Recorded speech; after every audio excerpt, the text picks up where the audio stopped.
Karibuni sana kwenye mkutano wetu wa waandishi wa habari hapa New Amani Complex Zanzibar. Tumewetene hapa kujumuika nasi katika mkutano huu kutoa taarifa yetu kuelekea mechi zetu mbili zinazokuja za kombe la shirikisho hatua ya makundi ambazo zitafanyika kwenye uwanja Amani Complex. Tuko hapa tangu mechi yetu ya kwanza ya makundi ambayo tulichezea hapa.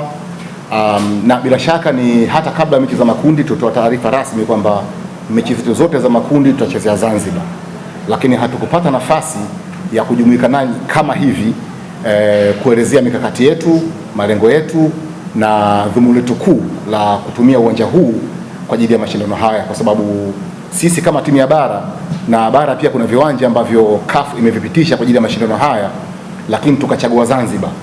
Sasa ile sababu ya msingi ya kuja Zanzibar hatukuitoa hapo kabla kwa sababu muda uko umebana sana, na tangu mechi zimeanza ikawa ni pilika. Kwa hiyo leo tunafanya mkutano huu rasmi kuongea na nyinyi waandishi wa habari, lakini pia na Watanzania na familia kubwa ya mpira kwa ujumla, kuelezea namna gani, kwa nini na imekuwa vipi tukaja hapa tukaacha viwanja vingine kama uwanja Mkapa pale Dar es Salaam.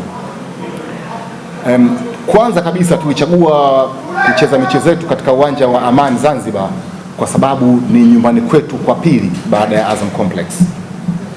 Azam FC imekuwa na historia kubwa sana na ardhi ya Zanzibar na hasa uwanja wa Amani, kwa sababu kikombe cha kwanza kabisa cha Azam FC kushinda ilishinda katika uwanja wa Amani Zanzibar, na mafanikio mengi kabisa ambayo Azam FC imekuwa kiyapata yana associate moja kwa moja na uwanja wa Amani na Zanzibar kwa ujumla. Kwa hiyo hiyo ikawa sababu yetu namba moja kwamba hatua hii tulipofika ya kihistoria lazima tuje tukaichezee katika uwanja, katika ardhi ambayo imekuwa na mafanikio makubwa sana na sisi.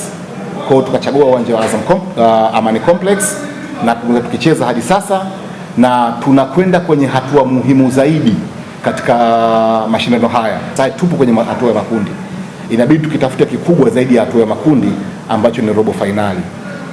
Tumeshacheza mechi 3 hadi sasa, lakini hatua ambayo tunakwenda kuicheza kwa sasa ni hatua muhimu zaidi, kwa sababu inaweza kuamua ushiriki wetu kwenye mashindano haya msimu huu. Tuna mechi tarehe 1 ya Februari dhidi ya Nairobi United, halafu tuna mechi tarehe 7 ya Februari dhidi ya Manyema kwenye uwanja huu. Mechi hizi mbili ni muhimu sana kwetu sisi kwenye kuhakikisha kwamba tunafuzu hatua robo finali.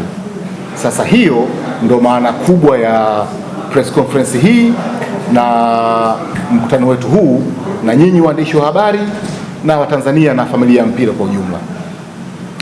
Tupo kwenye ardhi ya Zanzibar na kila sehemu unapokuwa kuna mamlaka zake. Kwa hiyo kwanza tungeanza na Serikali ya Mapinduzi ya Zanzibar. Tumekuwa hapa siku zote, imetupokea kwa unyenyekevu mkubwa siku zote. Tumekuwa tunajisikia hasa nyumbani kama ilivyokuwa katika nyakati zote ambazo tunakuja hapa, lakini safari hii tuna maombi tofauti kabisa. Katika kutimiza lengo letu la kufuzu hatua hii, tulikuwa tunaiomba Serikali ya Mapinduzi ya Zanzibar itushike mkono kwa namna moja au nyingine, katika namna yoyote ambayo inaweza kufanya. Serikali ya Mapinduzi ya Zanzibar kama ndio walezi, wasimamizi na mamlaka kuu za ardhi hii ya Zanzibar, na sisi kama wageni na watoto wake tumekuja hapa kuomba vitu viwili. Jambo la kwanza ni kutusaidia katika namna nyingine yoyote ambayo inaweza kutusaidia yenyewe kama inaona serikali katika namna yoyote ile, lakini la pili ni kwenye kutusaidia kuhimiza na kushirikisha wananchi wa Zanzibar wajitokeze kwa wingi katika mechi yetu ya tarehe 1 dhidi ya Nairobi United na mechi yetu ya tarehe 7 dhidi ya Manyema. Majukwaa yakipendeza, watu waliokuwa ndani ya uwanja, wale wachezaji 11 na wao watapendeza mure.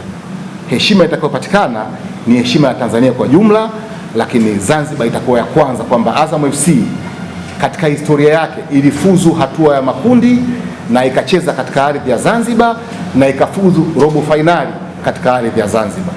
Kwa hiyo sisi tuko hapa kutoa wito kwa Serikali ya Mapinduzi ya Zanzibar kutushika mkono kwa namna moja au nyingine kwenye kuhamasisha, na hata viongozi wa juu kabisa kama anaweza kujitokeza katika mechi hii na kuja kutusaidia kushangilia kwa pamoja tuweze kushinda mechi hizi, na sio tu kushinda, lakini kushinda ushindi wa kishindo.